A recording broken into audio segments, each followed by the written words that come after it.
بسم اللہ الرحمن الرحیم۔ اسلامزم چینل کے معزز دوستو السلام علیکم۔ اللہ تعالیٰ نے سورۃ انعام میں ارشاد فرمایا ہے، اور ہم اسی طرح ابراہیم کو آسمانوں اور زمین کے عجائبات دکھانے لگے تاکہ وہ خوب یقین کرنے والوں میں ہو جائے۔ جب رات نے ان کو ڈھانپ لیا تو آسمان میں ایک ستارہ نظر پڑا، کہنے لگا یہ میرا رب ہے۔ جب وہ غائب ہو گیا تو کہنے لگا مجھے غائب ہو جانے والے پسند نہیں۔ پھر جب چاند کو دیکھا چمک رہا ہے تو کہنے لگا یہ میرا رب ہے۔ لیکن جب وہ بھی چھپ گیا تو بول اٹھے کہ اگر میرا رب مجھے سیدھا رستہ نہیں دکھائے گا تو میں ان لوگوں میں ہو جاؤں گا جو بھٹک رہے ہیں۔ پھر جب سورج کو دیکھا کہ جگمگا رہا ہے تو کہنے لگا یہ میرا رب ہے، یہ سب سے بڑا ہے۔ مگر جب وہ بھی غروب ہو گیا تو کہنے لگے کہ اے لوگو، جن چیزوں کو تم اللہ کا شریک بناتے ہو میں ان سے بیزار ہوں۔ میں نے سب سے یکسو ہو کر اپنے آپ کو اسی ذات کی طرف متوجہ کیا ہے جس نے آسمانوں اور زمین کو پیدا کیا، اور میں مشرکوں میں سے نہیں ہوں۔ اور ان کی قوم ان سے بحث کرنے لگی تو انہوں نے کہا تم مجھ سے اللہ کے بارے میں کیا بحث کرتے ہو؟ اس نے مجھے سیدھا رستہ دکھا دیا ہے، اور جن چیزوں کو تم ان کا شریک بناتے ہو میں ان سے نہیں ڈرتا۔ ہاں، جو میرا رب چاہے۔ میرا رب اپنے علم سے ہر چیز پر احاطہ کیے ہوئے ہے۔ کیا تم خیال نہیں کرتے بھلا میں ان چیزوں سے جن کو تم اللہ کا شریک بناتے ہو کیوں کر ڈروں، جبکہ تم اس سے نہیں ڈرتے کہ اللہ کے ساتھ شریک بناتے ہو جس کی اس نے کوئی سند نازل نہیں کی۔ اب دونوں فریق میں سے کون سا فریق امن کا مستحق ہے؟ اگر سمجھ رکھتے ہو، جو لوگ ایمان لائے اور اپنے ایمان کو شرک کے ظلم سے مخلوط نہیں کیا ان کے لیے امن ہے، اور وہی ہدایت پانے والے ہیں۔ اور یہ ہماری دلیل تھی جو ہم نے ابراہیم کو ان کی قوم کے مقابلے میں عطا کی تھی۔ ہم جس کے چاہتے ہیں درجے بلند کرتے ہیں، بے شک تمہارا رب حکم والا اور علم والا ہے۔ بہرحال اہل بابل بتوں کی پرستش کرتے تھے۔ آپ علیہ السلام نے بتوں کی پوجا پاٹ کے متعلق پجاریوں سے مناظرہ کیا، بت پرستی کی قباحتوں کو عیاں فرمایا، جیسے کہ اللہ تعالیٰ کا ارشاد سورۃ انبیاء میں ہے، اور ہم نے ابراہیم کو پہلے ہی سے ہدایت دے دی اور ہم ان سے واقف تھے۔ جب انہوں نے اپنے باپ اور اپنی قوم کے لوگوں سے یہ کہا کہ یہ کیا مورتیں ہیں جن کی پرستش پر تم قائم ہو، اور کہنے لگے کہ ہم نے اپنے باپ دادا کو ان کی پرستش کرتے دیکھا ہے، ابراہیم نے کہا تم بھی گمراہ ہو اور تمہارے باپ دادا بھی سری گمراہی میں پڑے رہے۔ وہ بولے کیا تم ہمارے پاس واقع حق لائے ہو یا کھیل کرتے ہو؟ کہا بلکہ تمہارا رب آسمانوں اور زمین کا رب ہے جس نے ان کو پیدا کیا، اور میں اس کا گواہ ہوں۔ اور اللہ کی قسم جب تم پیٹھ پھیر کر چلے جاؤ گے تو میں تمہارے بتوں سے ایک چال چلوں گا۔ پھر ان کو توڑ کر ریزہ ریزہ کر دیا مگر ایک بڑے بت کو تاکہ وہ اس کی طرف رجوع کریں۔ کہنے لگے ہمارے معبودوں کے ساتھ یہ معاملہ کس نے کیا؟ وہ تو کوئی ظالم ہے۔ لوگوں نے کہا ہم نے ایک جوان کو ان کا ذکر کرتے ہوئے سنا ہے، اس کو ابراہیم کہتے ہیں۔ وہ بولے کہ اسے لوگوں کے سامنے لاؤ تاکہ وہ گواہ رہے۔ جب ابراہیم آئے تو بت پرستوں نے کہا کہ ابراہیم بھلا یہ کام ہمارے معبودوں کے ساتھ تم نے کیا ہے؟ ابراہیم نے کہا نہیں، بلکہ یہ ان کے بڑے بت نے کیا ہوگا۔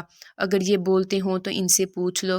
انہوں نے اپنے دل میں غور کیا تو آپس میں کہنے لگے کہ بے شک تم ہی بے انصاف ہو۔ پھر شرمندہ ہو کر سر نیچا کر لیا۔ تم جانتے ہو یہ بولتے نہیں۔ کہا کہ پھر تم اللہ کو چھوڑ کر ایسی چیزوں کو کیوں پوجتے ہو جو تمہیں نہ کچھ فائدہ دے سکے اور نہ نقصان پہنچا سکیں؟ تف ہے تم پر اور جن کو تم اللہ کے سوا پوجتے ہو ان پر بھی۔ کیا تم عقل نہیں رکھتے؟ تب کہنے لگے کہ اگر تمہیں کچھ کرنا ہے تو اس کو جلا دو اور اپنے معبودوں کی مدد کرو۔ ہم نے حکم دیا کہ اے آگ سرد ہو جا اور ابراہیم پر سلامتی والی بن جا۔ ان لوگوں نے برا تو ان کا چاہا تھا مگر ہم نے انہی کو نقصان میں ڈال دیا۔ قوم نے جب حضرت ابراہیم علیہ السلام سے یہ حق پر منبی گفتگو سنی تو جواب نہ بن پایا، وہ آپ کے مخالف ہو گئے، جس طرح کہ اللہ تعالیٰ نے سورۃ الصفات میں ارشاد فرمایا ہے انہوں نے کہا بناؤ اس کے لیے وسیع آتش کدہ، پھر پھینک دو اسے اس بھڑکتی آگ میں۔ انہوں نے چاہا کہ اللہ کے ساتھ مکر کریں لیکن ہم نے انہیں ذلیل کر دیا۔ جب وہ لاجواب ہو گئے اور بحث و مباحثہ میں مغلوب ہو گئے تو مناظرے سے منہ موڑ لیا اور قوت و طاقت کے استعمال کی ٹھان لی۔ دی۔ اب اس کے علاوہ وہ کر ہی کیا سکتے تھے؟ بت پرستی کے جواز پر کوئی دلیل تو دے نہ سکتے تھے۔ اللہ تعالیٰ کے نبی نے بتوں کی بے بسی ان پر ظاہر کر دی۔ اب کوئی شبہ نہیں رہ گیا تھا کہ یہ عقیدہ بے بنیاد ہے، لیکن اپنی سفاہت اور سرکشی کے نتیجے میں جس عقیدہ پر وہ شروع سے آ رہے تھے، اس کی مدد کرنے کے لیے ابراہیم علیہ السلام کے مقابلے میں قوت کے استعمال کا پختہ ارادہ کر لیا، لیکن اللہ جل شانہ نے انہیں ذلیل و خوار کیا اور ان کے کلمے دین اور الہی برہان کو فتح حاصل ہوئی۔ جیسے کہ اللہ تعالیٰ نے ارشاد فرمایا ہے، وہ بولے جلا ڈالو اس کو اور مدد کرو اپنے خداؤں کی اگر تم کرنا چاہتے ہو۔ ہم نے حکم دیا اے آگ ٹھنڈی ہو جا اور سلامتی کا باعث بن جا ابراہیم کے لیے۔ انہوں نے ابراہیم کو تکلیف پہنچانے کا ارادہ کیا، لیکن ہم نے ان کو ناکام بنا دیا۔ اس فیصلے کے بعد مشرکین نے حتی لامکان مختلف جگہوں سے ایندھن جمع کرنا شروع کر دیا اور ایک مدت تک لکڑیاں اکٹھی ہوتی رہیں، حتیٰ کہ ایک عورت جب بیمار ہوئی تو اس نے نظر مانی کہ اگر میں شفا یاب ہو گئی تو ابراہیم کو جلانے کے لیے ایندھن اٹھا لاؤں گی۔ پھر ایک بہت بڑی جگہ تیار کی، اس میں سارا ایندھن جمع کر دیا گیا، پھر ایندھن کو آگ لگا دی۔ آگ خوب روشن ہو گئی، خوفناک تڑاک تڑاک کی آوازیں بلند ہونے لگیں، لکڑیاں سرخ انگاروں کی شکل اختیار کرنے اور شعلے آسمان سے باتیں کرنے لگے۔ اتنی بلند آگ شاید پہلے کبھی نہ دیکھی گئی ہو۔ پھر حضرت ابراہیم علیہ السلام کو ایک منجنیق میں بٹھا دیا گیا۔ یہ منجنیق حزن نامی ایک فرد نے خاص اسی مقصد کے لیے بنائی تھی۔ یہ سب سے پہلی منجنیق ہے جو دنیا میں بنائی گئی ہے۔ اللہ تعالیٰ نے اس کاریگر کو زمین میں غرق کر دیا، وہ قیامت تک یوں ہی دنستا جائے گا۔ پھر انہوں نے حضرت ابراہیم علیہ السلام کے ہاتھ اور پاؤں رسیوں سے جکڑ دیے اور آگ میں پھینکنے کے لیے تیار ہو گئے۔ اس نازک لمحات میں بھی آپ کی زبان مبارک پر اللہ تعالیٰ کا ذکر جاری رہا اور آپ برابر پڑھتے رہے، تیرے سوا کوئی معبود نہیں، تو پاک ہے اور رب العالمین ہے، تمام تعریف تیرے لیے ہے، بادشاہی صرف تجھے زیبا ہے، تیرا کوئی ہمسر نہیں۔ جب حضرت ابراہیم علیہ السلام کو ہاتھ اور پاؤں باندھ کر منجنیق میں رکھ کر آگ کے شعلوں میں پھینکا گیا تو آپ کی زبان سے یہ الفاظ جاری تھے، حسبنا اللہ و نعم الوکیل۔ جیسا کہ امام بخاری رحمۃ اللہ علیہ اپنی صحیح میں حضرت عبداللہ بن عباس رضی اللہ عنہ سے روایت کیا ہے کہ حضرت ابراہیم علیہ السلام کو جب آگ میں پھینکا گیا تو آپ نے حسبنا اللہ و نعم الوکیل، یعنی ہمیں اللہ کافی ہے اور وہ بہترین کارساز ہے، کہا۔ حضرت ابو ہریرہ رضی اللہ عنہ فرماتے ہیں کہ رسول اللہ صلی اللہ علیہ وآلہ وسلم نے فرمایا، جب ابراہیم علیہ السلام کو آگ میں پھینکا گیا تو آپ علیہ السلام نے بارگاہ خداوندی میں عرض کیا، اے اللہ، بے شک تو آسمان میں ایک ہے اور زمین پر میں ایک ہی تیری عبادت کرنے والا ہوں۔ کچھ اسلاف بتاتے ہیں کہ ابھی حضرت ابراہیم علیہ السلام ہوا میں تھے کہ جبرائیل نے پیشکش کی، اے ابراہیم، کیا کوئی حاجت ہے؟ فرمایا، مجھے آپ سے کوئی حاجت نہیں۔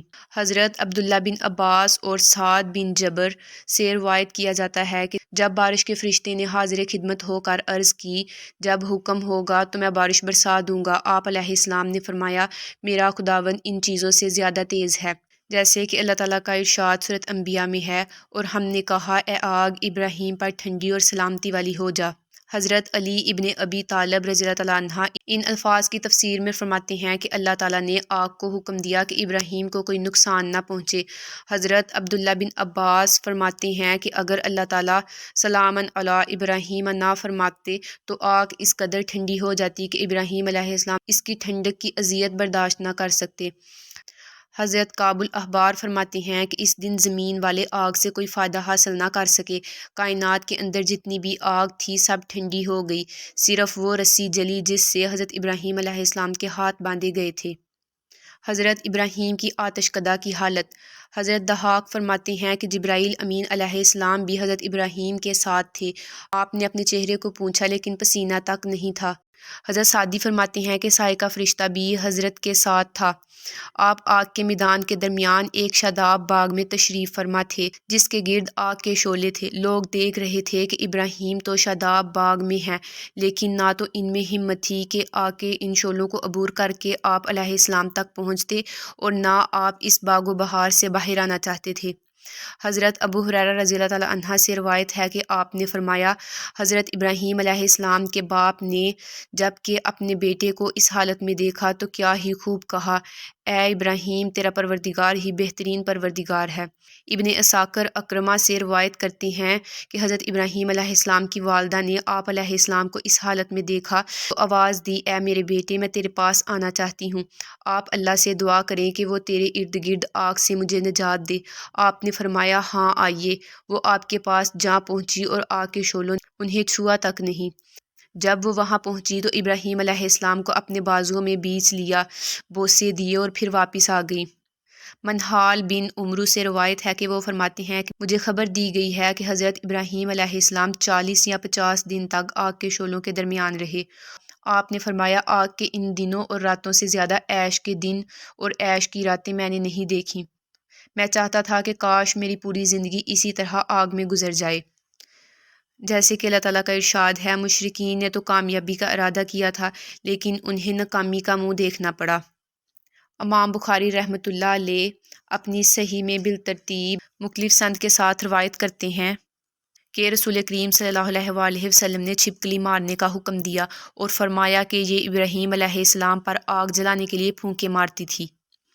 امام احمد فرماتے ہیں کہ ہم سے اسماعیل نے بیان کیا، ہم سے ایوب نے نافع سے روایت کرتے ہوئے بیان کیا ہے، ایک عورت حضرت عائشہ صدیقہ رضی اللہ تعالیٰ عنہا کے گھر آئیں تو دیکھا کہ ایک نیزہ وہاں نصب ہے۔ عورت نے پوچھا یہ نیزہ کیسا ہے؟ تو آپ نے جواب دیا ہم اس سے چھپکلیوں کو مارتے ہیں۔ پھر آپ نے اس عورت سے رسول اللہ صلی اللہ علیہ وآلہ وسلم کی حدیث بیان کی کہ حضرت ابراہیم علیہ السلام کو جب آگ میں ڈالا گیا تو تمام حشرات الارض اور جانور آگ کو بجھانے کی کوشش کرنے لگے سوائے چھپکلی کے، یہ حضرت ابراہیم علیہ السلام پر آگ جلانے کے لیے پھونکے مارنے لگی۔ اللہ پاک ہمیں قرآن مجید کو پڑھنے اور اسے سمجھنے کی توفیق عطا فرمائے۔ تو دوستو یہیں تک تھی ہماری آج کی ویڈیو۔ اسی طرح کی مزید اسلامک ویڈیو دیکھنے کے لیے ہمارے چینل اسلامزم کو سبسکرائب کریں۔ اپنا اور اپنے ساتھ کے لوگوں کا خیال رکھیں۔ شکریہ۔ اللہ حافظ۔